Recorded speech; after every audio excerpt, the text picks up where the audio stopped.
आज का रात्रि क्लास है 18 दिसंबर 1968।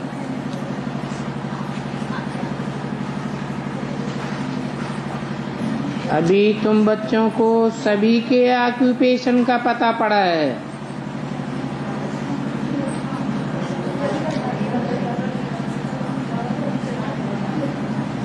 भगवान के ऑक्यूपेशन को भी जानते हो,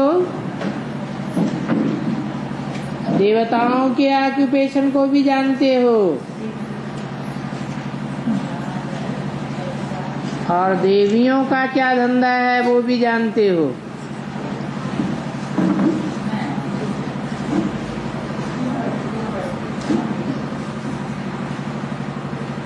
धर्म पिताओं का क्या ऑक्यूपेशन है वो भी जानते हो, विद्वान पंडित आचार्यों का भी जानते हो।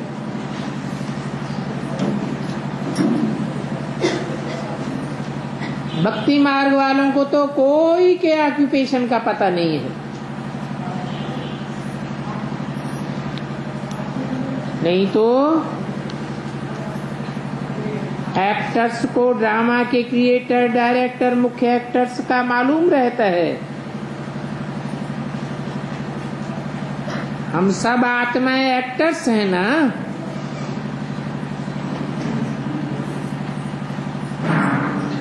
और आत्माओं में भी जो मनुष्य आत्मा होकर के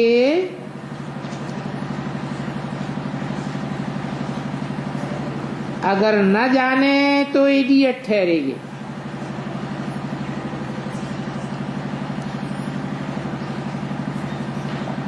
क्योंकि पशु पक्षी, पतंगे, कीटाणु, इन आत्माओं को तो मन नहीं होता है, बुद्धि नहीं होती है, और मनुष्यों को तो मन होता है। तो अभी तुम समझ करके मनुष्य से देवता बनते हो। अभी तुम जानते हो कि पहले हम भी इडियट बंदर थे,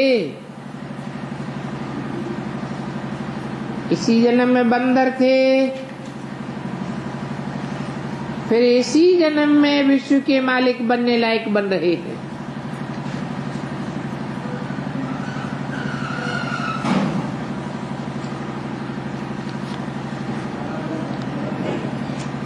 ये तुम जानते हो।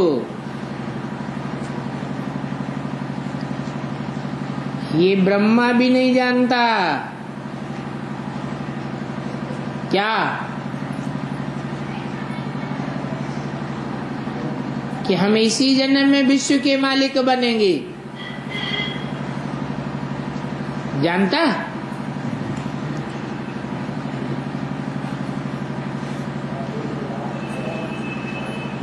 तुम तो समझते हो पहले हम बंदर से भी बदतर थे।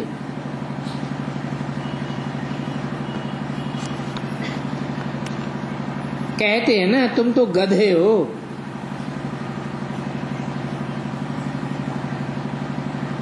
पहले कह देते थे ईश्वर सर्वव्यापी है। अब ये सर्वव्यापी का ज्ञान तो बिल्कुल ही जंगलीपना है। अभी समझते हो कि अनेक प्रकार के मनुष्य हैं।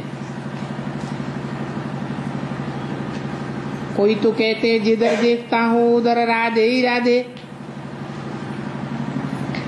कृष्ण के पुजारी फिर कहेंगे कृष्ण ही कृष्ण।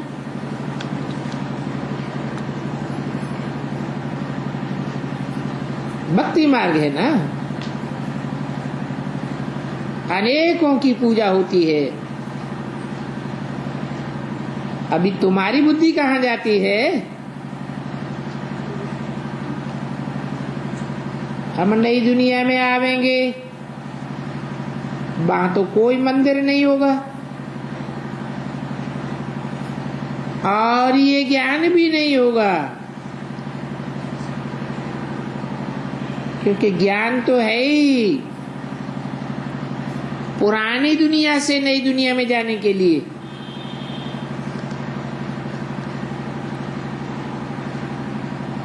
ये राजयोग है ना। राजा रानी, डबल सिरताज, ये लक्ष्मी नारायण है ना, जो इस राजयोग से नर से नारायण, नारी से लक्ष्मी बनते हैं।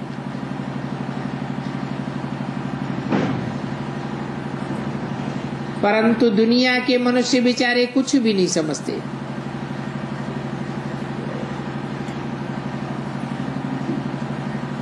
अम्बा अम्बा कहते रहते हैं, लक्ष्मी को तो अम्बा नहीं कहेंगे। क्यों?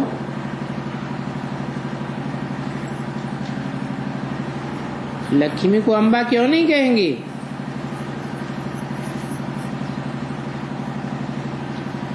क्योंकि लक्ष्मी तो भारत में ही पूजी जाती है। वो भारत माता है। अम्बा तो जगदम्बा है। कितने नाम हैं? काली, चंडिका,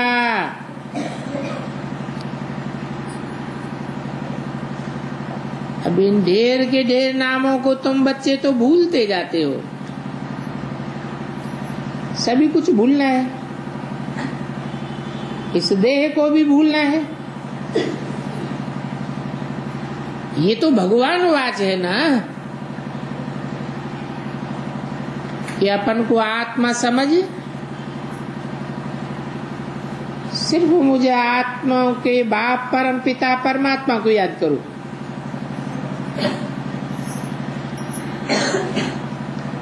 गीता की इज्जत बहुत है।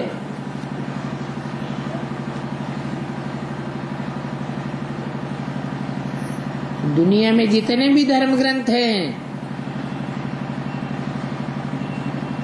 उन सब धर्म ग्रंथों के बीच गीता की मान्यता बहुत है।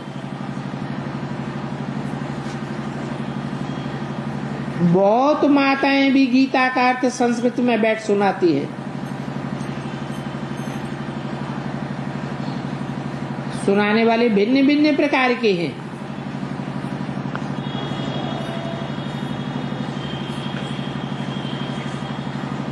और बनारस तो है सुनाने वालों का अड्डा। वहां से ही बड़े बड़े विद्वान पंडित आचार्यों को टाइटल मिलते हैं। इसलिए बाबा ने भेजा था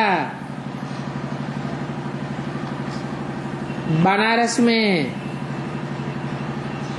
कि घेराव करो विद्युत मंडली का। अभी आते हैं, समझते तो ठीक है, फिर बाहर निकले तो वैसे के वैसे बन जाते हैं।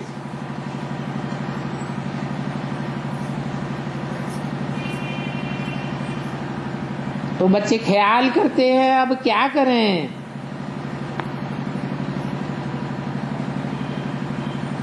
अगर कहें गीता शिव ने गाई है तो सभी कहेंगे ये फिर कहां से सीखे हैं। अब बच्चे तो समझते हैं ये तो पढ़ाई है। पढ़ाई में अंधश्रद्धा की तो बात होती नहीं है।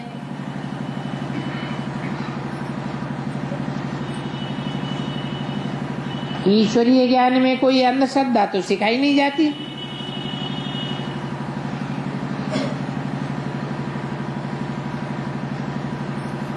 गीतापति भगवान कहा जाता है।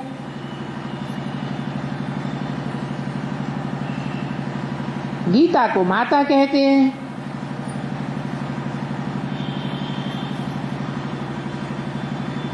अब गीतापति भगवान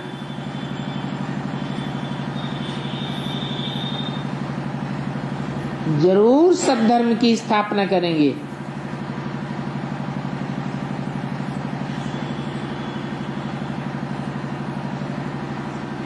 वो तो निराकार ही है।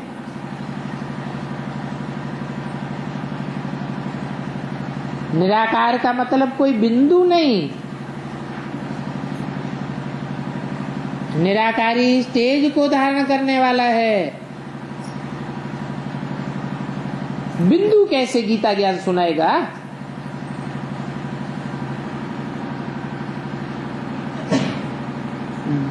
गीता ज्ञान की अहम अव्यक्त भी है।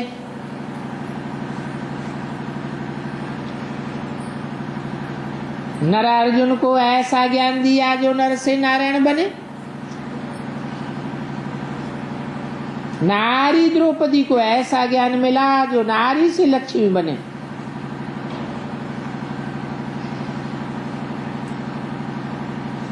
परंतु इस पढ़ाई में याद की यात्रा में मेहनत है, क्योंकि माया बहुत विघ्न डालती है। और तरफ माया बुद्धि योग ले जाती है। मना माया आ गई, क्योंकि माया के तो अनेक रूप हैं और बाप का तो एक ही रूप है। अनेक रूपों में बुद्धि जाने से माया खींचती जरूर है। तो पुरुषार्थ करने में टाइम लग जाता है।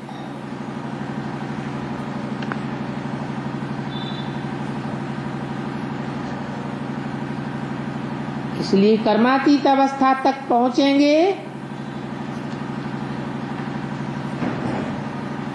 इसमें माया वायलोरा डालती है। पहुंचते तो कल्प कल्प हैं। जब कर्मातीत अवस्था को हम पहुंचते हैं तो लड़ाई लग जाएगी।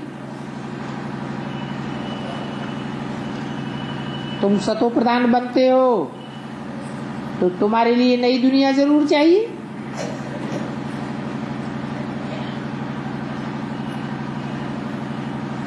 ये नई दुनिया की ही एक लाइफ है। फर्स्ट क्लास अमूल्य जीवन है देवताओं का।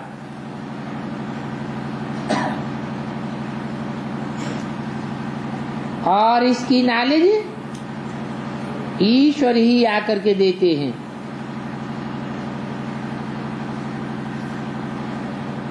भगवान बैठ ईश्वरीय नॉलेज पढ़ाते हैं। तुम्हारी बुद्धि में आगे था कृष्ण पढ़ाते हैं, परंतु अभी तो तुम शिव बाबा को याद करते हो। परंतु ये बात बुद्धि में बैठे कि वो शिव इतनी छोटी बिंदी है,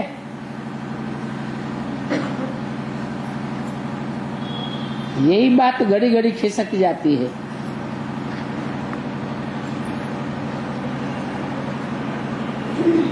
बुद्धि में अच्छी रीते बैठती नहीं, बड़ी समझानी लेते हैं। भक्ति मार्ग में शिवलिंग को बड़ा कर दिया है।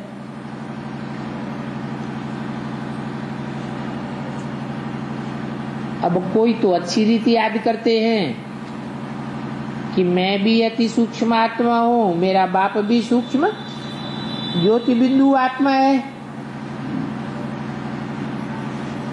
टैप भरा हुआ है,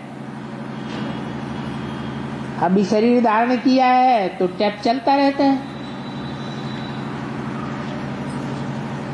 ईश्वर का टैप बने उनकी आत्मा सभी से छोटी है, अति सूक्ष्म है। या कोई मनुष्य की आत्मा सूक्ष्म होगी?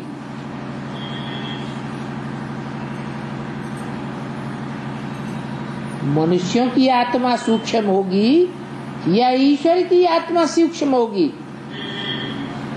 है ईश्वर की आत्मा अति सूक्ष्म है, उनकी है नॉलेज की एक्टिविटी। बाप नॉलेज सुनाते हैं तो जरूर उनकी आत्मा में नॉलेज सुनाने का वो रिकॉर्ड भरा हुआ है।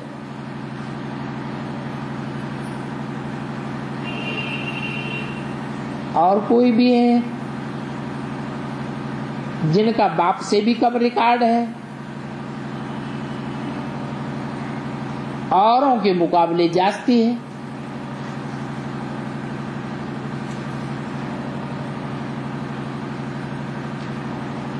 ये सभी बातें तुम ईश्वरीय ज्ञान से समझते हो। मनुष्य बेचारे क्या जाने, तुम तो समझते हो परमात्मा ऊंचे ऊंचे है, उनमें सारी नॉलेज है, क्योंकि उनको नॉलेजफुल कहते हैं। तुम्हारी जो आत्मा है उनका रिकॉर्ड पीरियड बड़ा है, और धर्म वालों की आत्मा का रिकॉर्ड पीरियड छोटा है। तुम्हारा कितना है?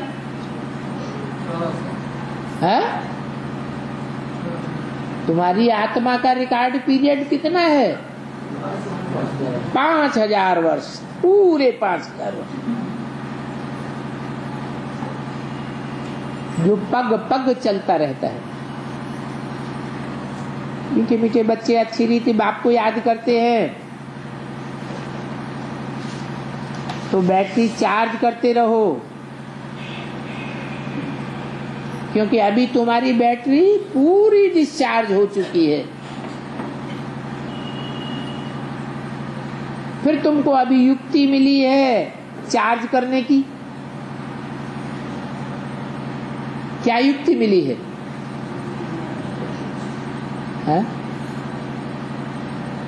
अरे युक्ति भूल गए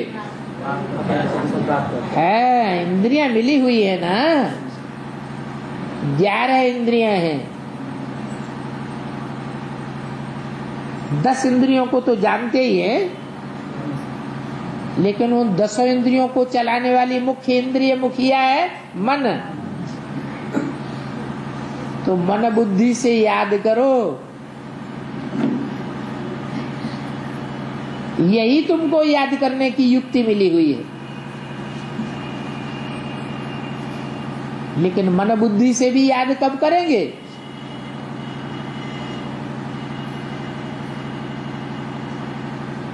भगवान को याद करेंगे तो कैसे याद करेंगे मन बुद्धि से?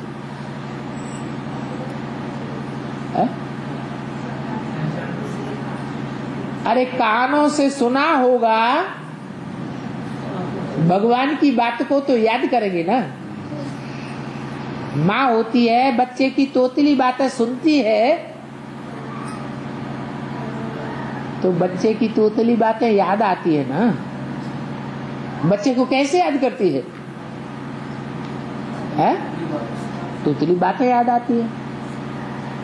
बच्चे का रूप आंखों से देखा है तो याद आता है। तो मन बुद्धि से तो तुम याद करेंगे, ये तो युक्ति है। लेकिन याद भी कैसे आवेगी? जब आंखों से देखा होगा, कानों से सुना होगा, इंद्रियों से अनुभव किया होगा, तो याद जरूर आवेगा। तो तुमको अभी युक्ति मिली है याद करने की, और दुनिया वालों को याद करने की युक्ति नहीं मिली। तुम्हारी बैटरी चार्ज होने की युक्ति है। तो जितनी ज्ञान की धारणा होती जाती है उतनी ही तुम दूसरों की सर्विस करते हो। वो बाप बागवान भी है, माली भी है। बाप हर एक की धारणा को अच्छी रीति समझ सकते हैं, परंतु अभी एक एक का बतलाते नहीं हैं। कहीं फंक न हो जावे। इस समय माताएं जास्ती सर्विस करती है।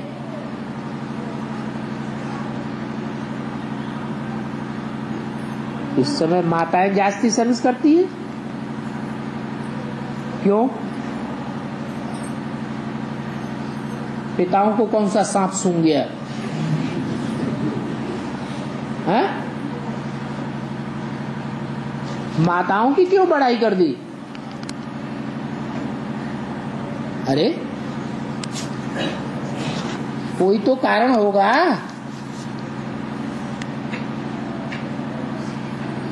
हैं? और कन्याओं को भी छोड़ दिया। माताएं जास्ती सर्विस क्यों करती हैं? क्योंकि कन्याओं माताओं में प्योरिटी का वाइब्रेशन ज्यादा रहता है। तो जिनमें प्योरिटी है वो यूनिटी भी बनाए लेती हैं। जिनमें प्योरिटी कम है तो यूनिटी अर्थात ईश्वरीय संगठन कम बनाए पाते हैं। तो माताओं को रिगार्ड देना है। पुरुष तो भक्ति मार्ग से ही शास्त्र आदि बहुत सुनाते आए।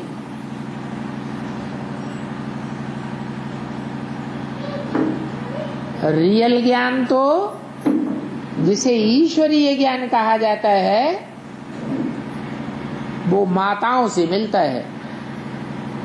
माताएं बेचारी इतनी शास्त्र आदि पढ़ी हुई नहीं है, इसलिए माताओं का नाम जास्ती है।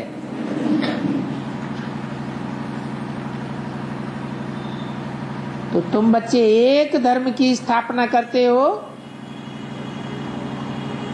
ये नशा रहना चाहिए। ये क्या बात हुई? माताओं की बात हो रही थी, एक धर्म की स्थापना करने का नशे की बात कहाँ हुई है? अरे पुरुष तो इधर उधर चारों ओर मुंह लटकाते रहते हैं, और भारत की माताएं तो क्या होता है उनमें विशेषता है? सारे जीवन में एक ही की तरफ बुद्धि जाती है। क्या अनेकों की तरफ बुद्धि जाती है? तो उनको तो आदत पड़ी हुई है। क्या जो आदत ज्ञान में जाके जो और पक्की हो जाती है, मेरा तो एक शिव बाबा दूसरा न कोई। तो तुम असल में एक धर्म की स्थापना करते हो। कौन? माता है। ये तुमको नशा रहना चाहिए कि हम एक सद्धर्म की स्थापना करने वाले हैं।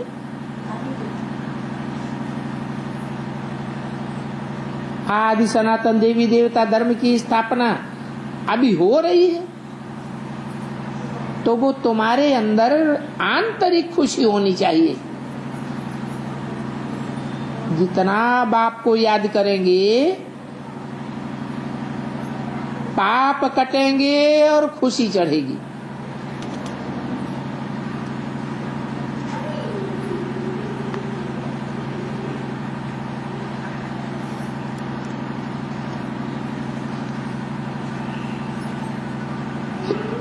जो भी टाइम मिले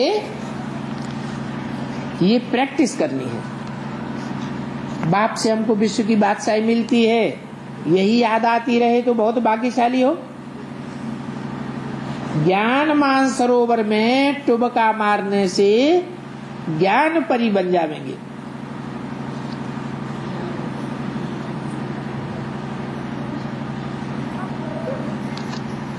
कौन है ज्ञान मानसरोवर?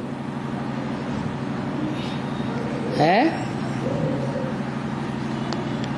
बताओ।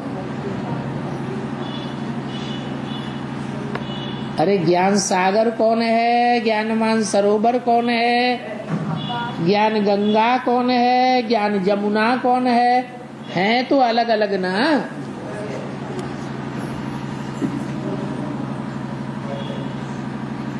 तो कौन है ज्ञान मानसरोवर जिसमें टुबका मारने से परिजात बन जाते हैं?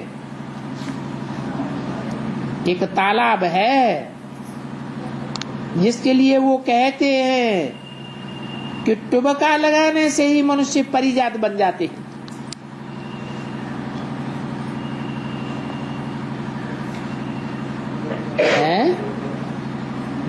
मानसरोवर की क्या विशेषता है?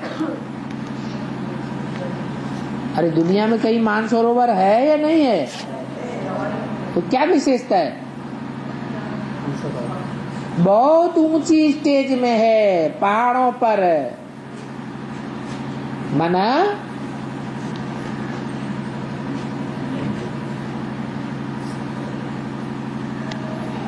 ऐसा पुरुषार्थ करने वाला जिसकी पुरुषार्थ की स्टेज ऊंची है और उसमें जो जल भरा हुआ है वो गंदला जल है या ट्रांसपेरेंट स्वच्छ जल है? स्वच्छ जल भरा हुआ है।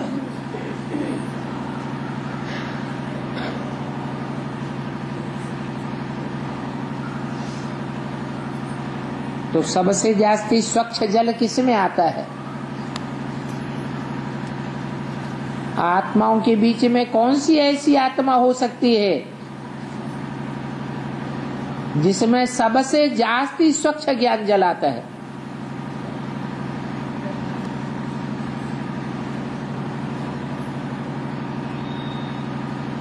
ईश्वर शिव तो है ज्ञान सागर, लेकिन उस ज्ञान सागर का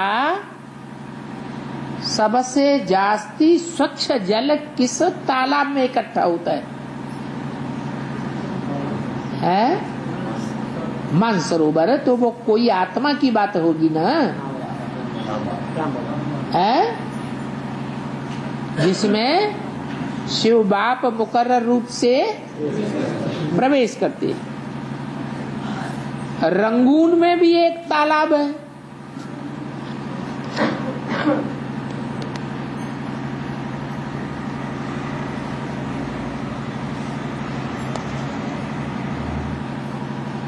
अभी तुम बच्चे ज्ञान सरोवर में टुबका मारकर परिजात बनते हो। अच्छा, बच्चों को गुड नाइट।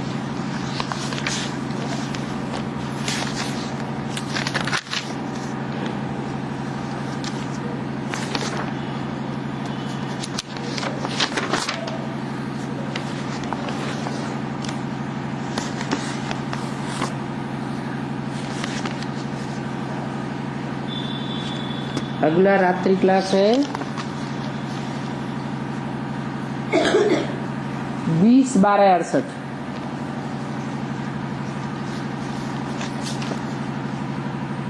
गाया जाता है गोदरी में करतार देखा।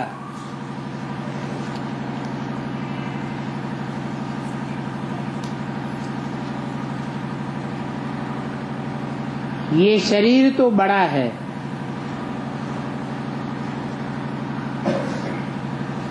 इनमें है बाप, इनको गोदरी कहते हैं।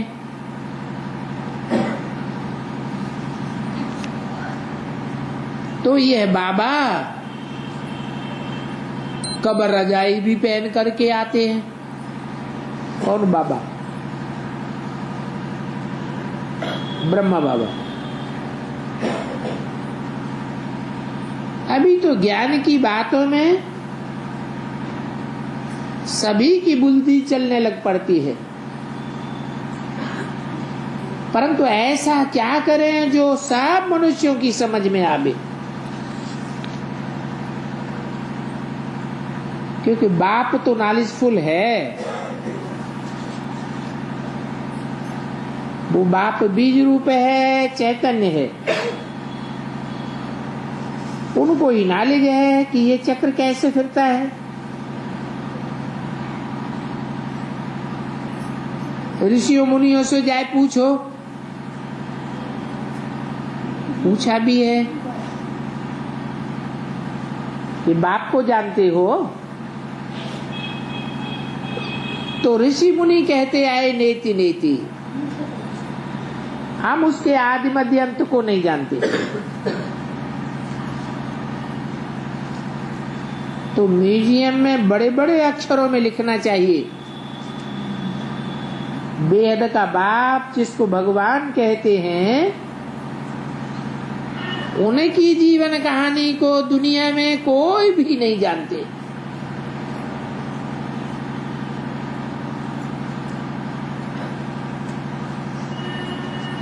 जो बहुत पुराना होता है, बहुत साल बीत गए हों, लंबा टाइम हो गया हो,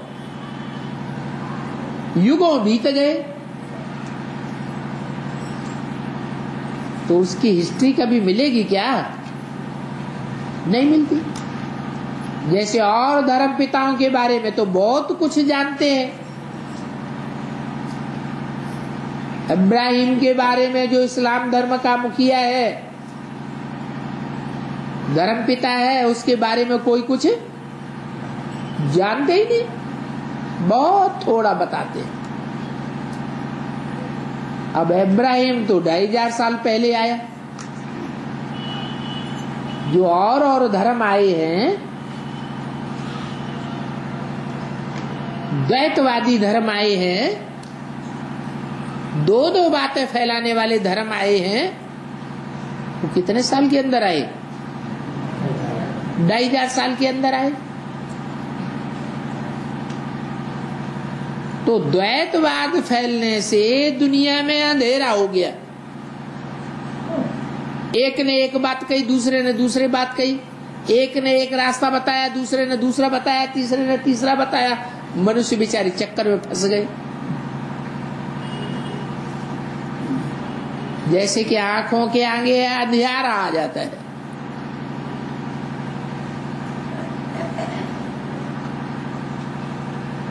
तो ये अंधेरे का टाइम है, जबकि ढेर के ढेर द्वैतवादी धर्म पिताएं आ जाते हैं, अपना अपना धर्म स्थापन करते हैं।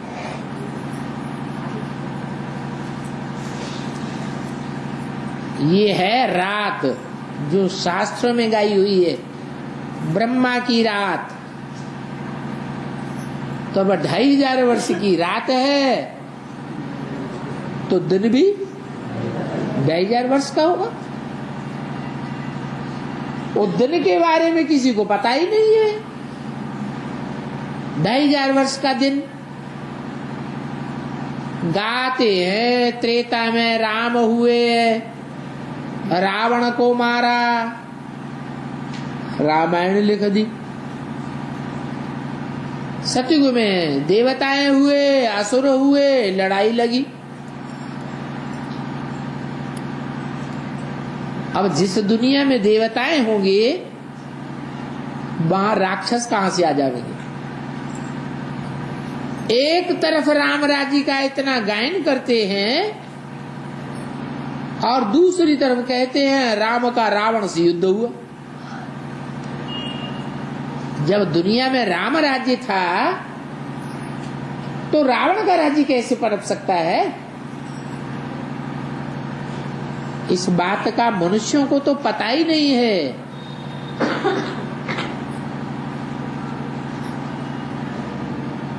आज से 5000 साल पहले भी भगवान बाप ने आकर के बताया कि सतयुग त्रेता स्वर्ग की दुनिया है। स्वर्ग कोई ऊपर नहीं होता है, और नरक कोई पाताल में नहीं होता है, इस दुनिया में ही पहले स्वर्ग 2500 वर्ष, फिर बाद में नरक होता है। तो ये ऋषि मुनि तो नॉलेजफुल नहीं हुए।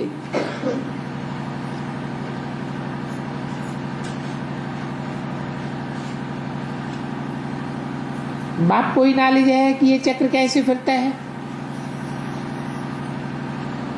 उन ऋषियों मुनियों से पूछो, बाप को जानते हो? तो कहेंगे हम नहीं जानते। तो म्यूजियम में बड़े बड़े अक्षरों में लिखना चाहिए,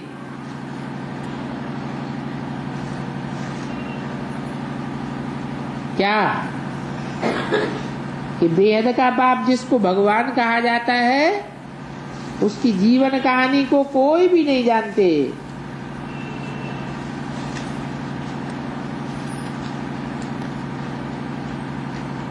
वो आता ही है सनातन धर्म स्थापन करने। सनातन माने ही पुराना, तो स्थापन करने वाला और ज्यादा पुराना हुआ या नया हुआ? तो और ही पुराना है, जिसके बारे में कोई नहीं जानते। गायन करते हैं परंतु कब आए वो नहीं जानते। सब अज्ञान की नींद में सोए पड़े हैं। अभी तुम भी जानते हो कि पहले हम भी बाप को नहीं जानते थे।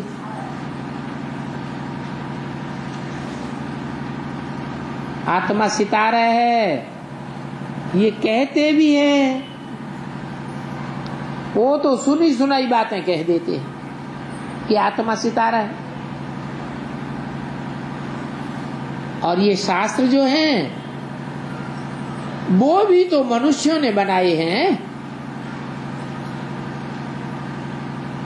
मनुष्य तो विकारी बुद्धि होते हैं, बुद्धि में विकार भरे हुए हैं। अब व्यास भगवान कहो व कृष्ण भगवान कहो,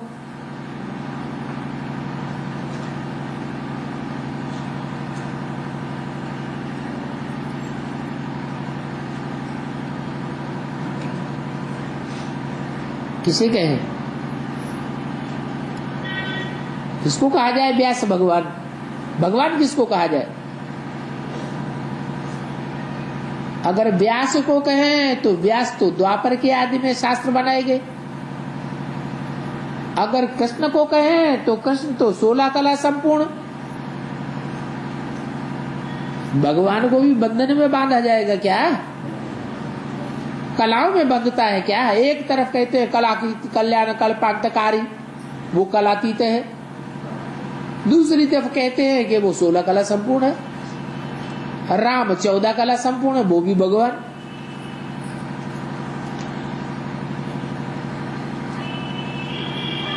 अभी तुम समझाओ कि भगवान तो बाप है, जो सब का बाप है, मनुष्य मात्र का बाप है, सभी आत्माओं का बाप है। सिर्फ मनुष्य आत्माओं का ही नहीं, कीट पशु पक्षी पतंगे सबका बाप है। व्यास भगवान के शास्त्रों को बैठ बाप सिद्ध करके बताते हैं। क्या कहा?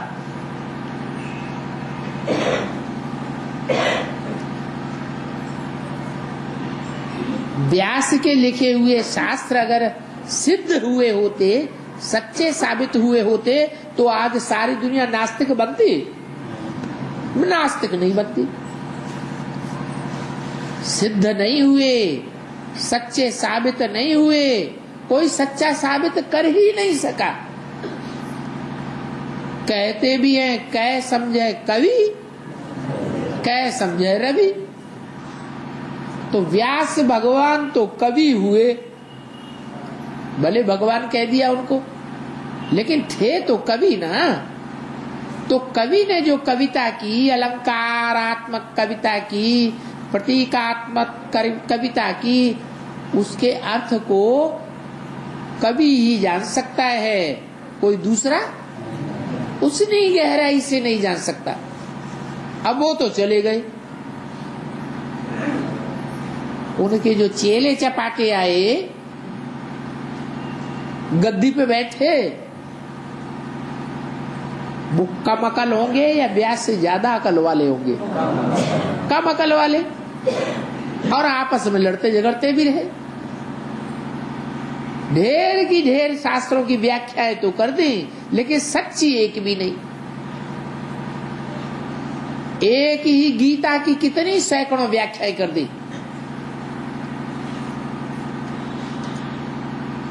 परंतु सच्ची एक भी साबित नहीं होती। व्यास की गीता कहती है एक ही आत्मा है, एको ब्रह्म द्वितीयो नास्ति।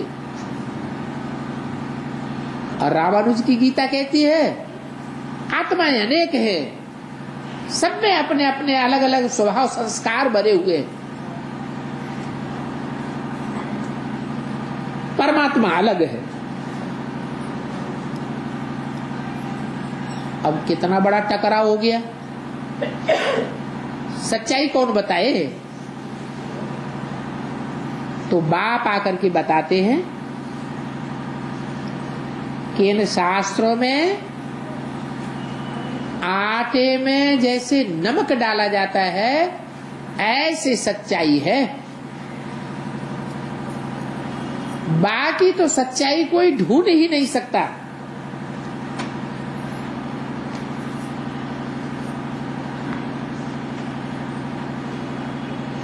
शास्त्रों में जो जो सच्चाई है, उन शास्त्रों को मैं सिद्ध करके बताता हूं।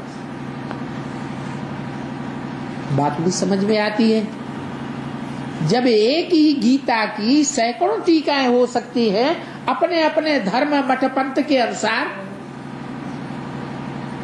तो वो गीता की ईश्वरीय ज्ञान के अनुसार टीका नहीं हो सकती, नहीं हो सकती। अरे हो सकती कि नहीं? हो सकती है।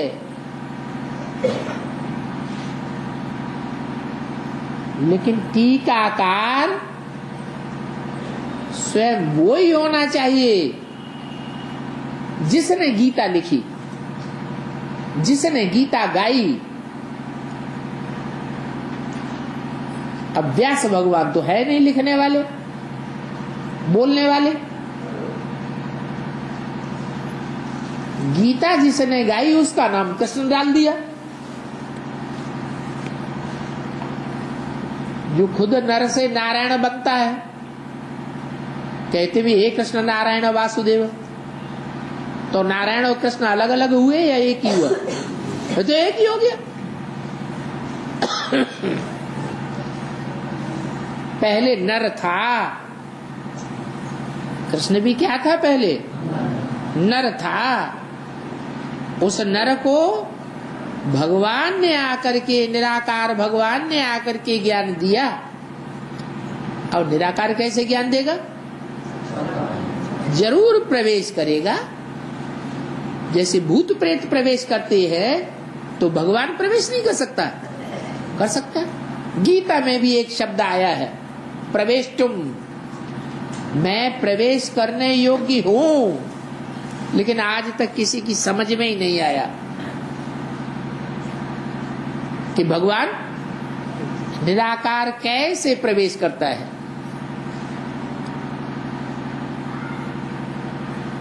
अब मनुष्य आत्माएं भूत प्रेत बनते हैं उनकी प्रवेशता में, और भगवान की प्रवेशता में अंतर तो होगा या नहीं होगा?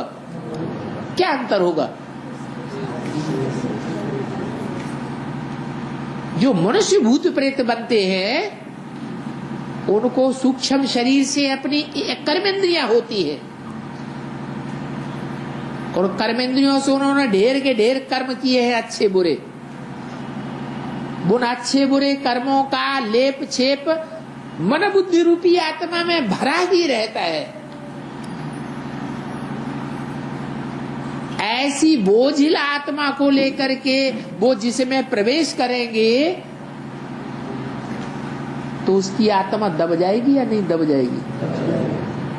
भूत प्रेत जिसमें प्रवेश करते हैं उसकी आत्मा दब जाती है, और भगवान जिसमें प्रवेश करते हैं उसकी आत्मा क्यों नहीं दबती? क्योंकि भगवान तो हल्का फुल्का है, उसमें तो कोई पापों का बोझ है ही नहीं। उसकी मन बुद्धि रूपी आत्मा एकदम निर्मल स्वच्छ है और एकदम हल्की है। इसलिए जिसमें भी प्रवेश करते हैं, ब्रह्मा में मान लो प्रवेश किया तो ब्रह्मा को पता ही नहीं चलता कब आया और कब चला गया।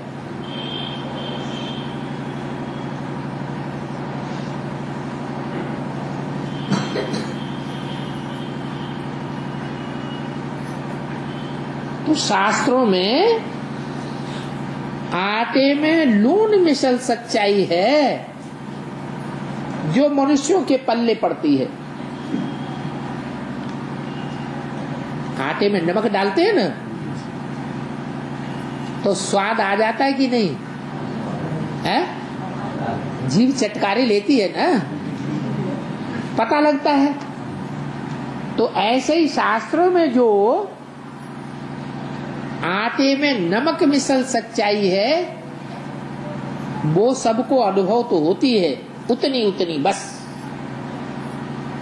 बाकी असलियत क्या क्या है वो कोई भी जानता नहीं, भगवान ही आकर के बताता है। तो देखो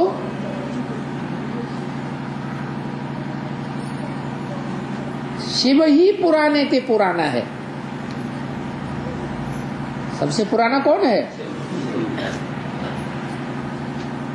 जो भी मूर्तियां मिली हैं दुनिया में, उन मूर्तियों में भी सबसे पुरानी मूर्ति किसकी मिली? शिवलिंग। उसके बाद नग्न मूर्ति शंकर की।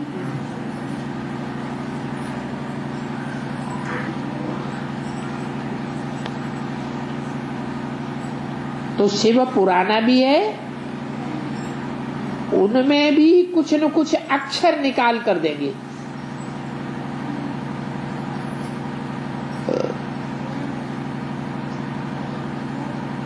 बच्चे समझते हैं, बाप सभी वेदों शास्त्रों का सार बताते हैं।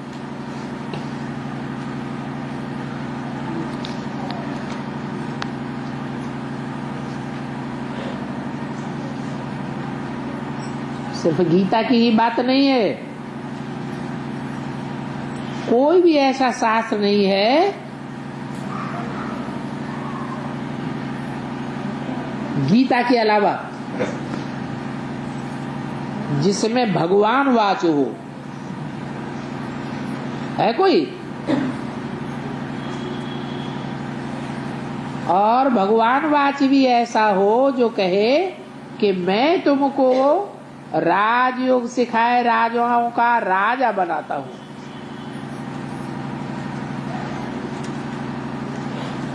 ये लक्ष्मी नारायण सतयुग के मालिक है ना। तो इस बात से ही सिद्ध होता है कि सबसे श्रेष्ठ युग कौन सा है? जिसमें सत्य ही सत्य भरा हुआ है। नाम ही क्या है? सत्य युग। तो ये लक्ष्मी नारायण सतयुग के मालिक किसने बनाए? बनाने वाला भी जरूर सच्चा होगा या झूठा होगा? सच्चे थे सच्चा एक शिव बाबा ही है, बाकी तो सारी दुनिया उसके मुकाबले झूठ ही है। मना शिव बाबा कब आते हैं? जब सारी दुनिया झूठ खंड कलयुग बन जाती है, तब कलयुग के अंत में शिव बाबा जो सच खंड स्थापन करने वाला है, सच बोलने वाला है, वो आते हैं।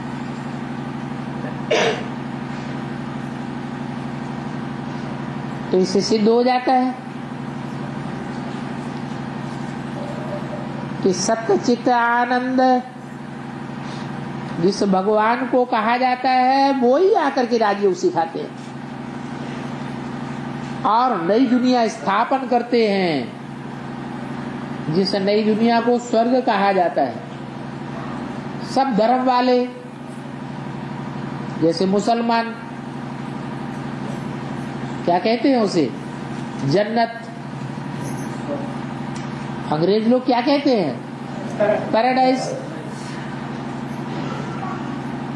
सब धर्म वाले स्वर्ग को मानते तो है ना,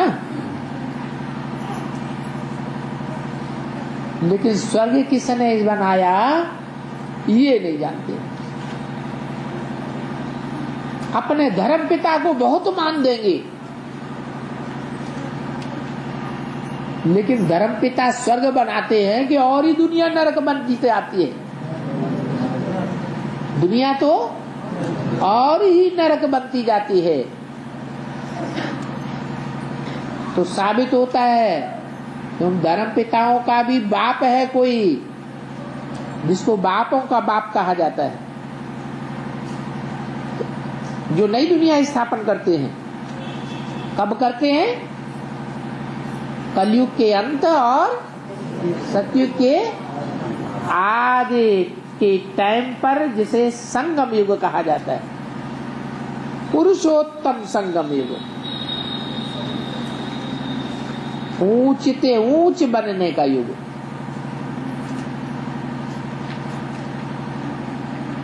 नर से नारायण और नारी से लक्ष्मी बनने का युग। अब उत्तम पुरुष तो कोई है नहीं अभी। इसी को कहे उत्तम पुरुष है। अमेरिका की राष्ट्रपति को उत्तम से उत्तम नहीं कहे है? परमात्मा बैठ तुमको उत्तम बनाते हैं। तो हर एक पॉइंट है समझने का। कल्प 5-4 वर्ष का है और राजयोग कोई मनुष्य नहीं सिखा सकता। क्यों? मनुष्य क्यों नहीं सिखा सकता है?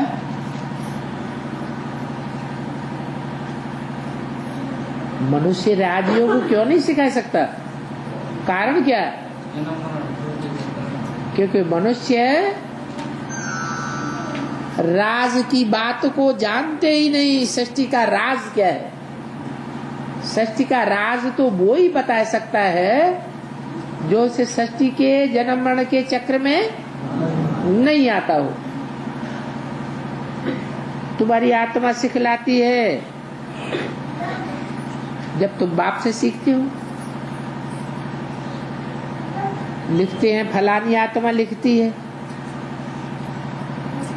तुम विद्या भी पढ़ते हो तो धारणा आत्मा में होता है। बाकी तो ये सब अंग खत्म हो जाएंगे,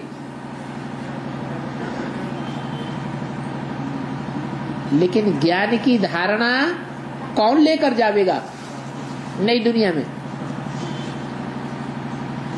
अंग तो खत्म हो गए। आंखों द्वारा पढ़ा, कानों द्वारा सुना, ये अंग तो खत्म हो जाएंगे। बाकी जो भी पढ़ा, जो भी सुना, उसका तंत्र कौन ले जाएगा? आत्मा ले जाएगी। संस्कार आत्मा ले जाती है, आत्मा पढ़ती है। ये बाप ने समझाया है। आत्मा अमर है तो कहेंगे बुद्धि पढ़ती है, परंतु बुद्धि है किसमें?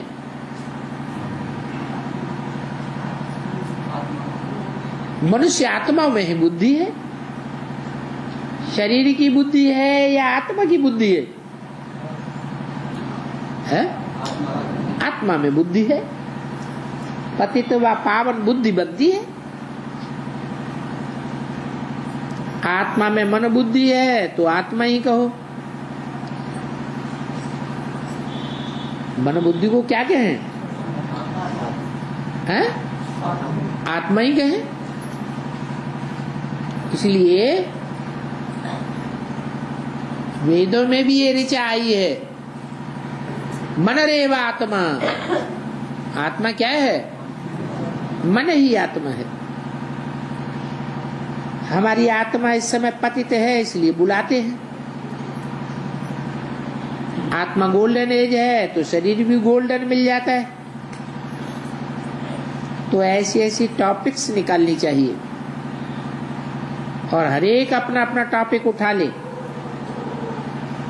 और उस टॉपिक पर दूसरों को ओरली बैठ समझावे।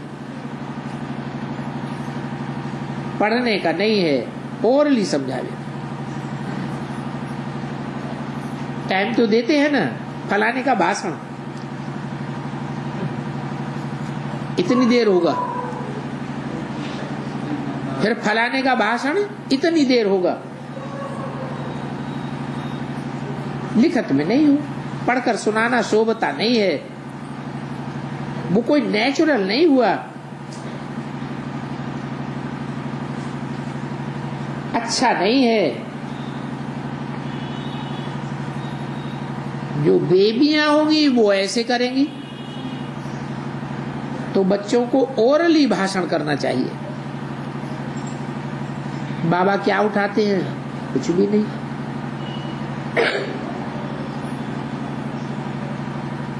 क्यों? बाबा उठाते नहीं हैं? हैं?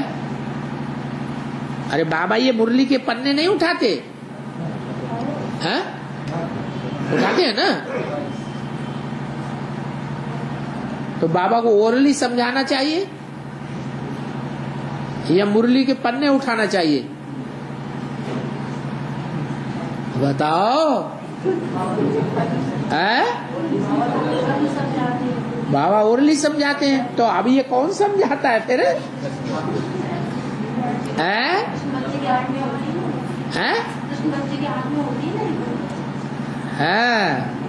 माता जी बहुत चालाक है। कहती है कृष्ण बच्चे की जो आत्मा पढ़ती है ना, तो पढ़ने वाला जो बच्चा है, स्टूडेंट है, वो किताब हाथ में लेता है। उसकी आत्मा हाथों से किताब पकड़ती है और शिव बाबा ओरली समझाते हैं। शिव बाबा समझाने के लिए मुख का और आंखों का उपयोग किताब की ओर नहीं धारण करते। शिव बाबा डायरेक्ट समझाते हैं और कृष्ण की आत्मा मुरली पढ़ती है। खूब बनाई बात। तो बाबा क्या उठाते हैं? कुछ भी नहीं।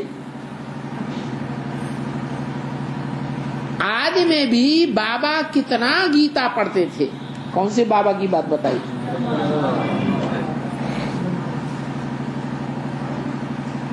ब्रह्मा बाबा गीता पढ़ते थे और जो बूढ़े बूढ़े थे वो ही आकर के सुनते थे। उस समय ज्ञान तो था नहीं।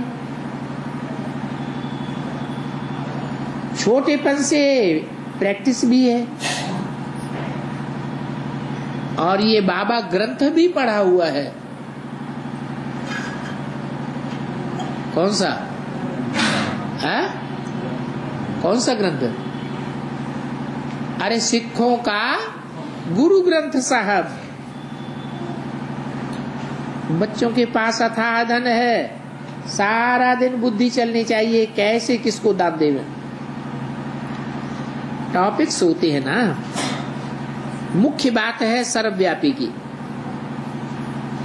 ये सर्वव्यापी का ज्ञान कहां से आया?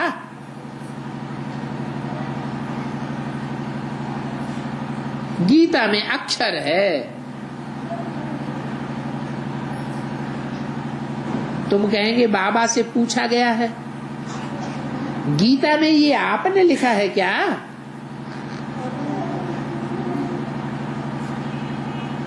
कहा नहीं बच्चे, मैंने नहीं लिखा, ये तो मनुष्य मत है। भक्ति मार्ग में आधा कल्प मनुष्य मत और आधा कल्प रावण की मत।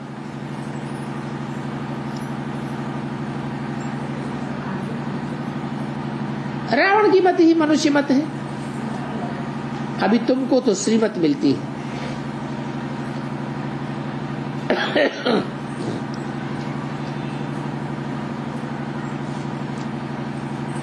सृष्टि के आदि मध्य अंत को मनुष्य नहीं जानते हैं, न जान सकते हैं।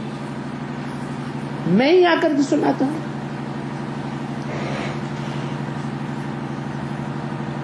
आदि सनातन देवी देवता धर्म किसने स्थापन किया, ये भी कोई नहीं जानते।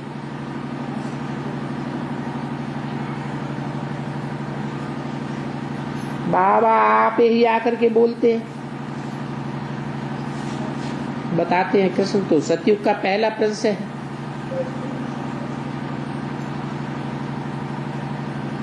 मनुष्य सभी 84 जन्म नहीं लेते हैं।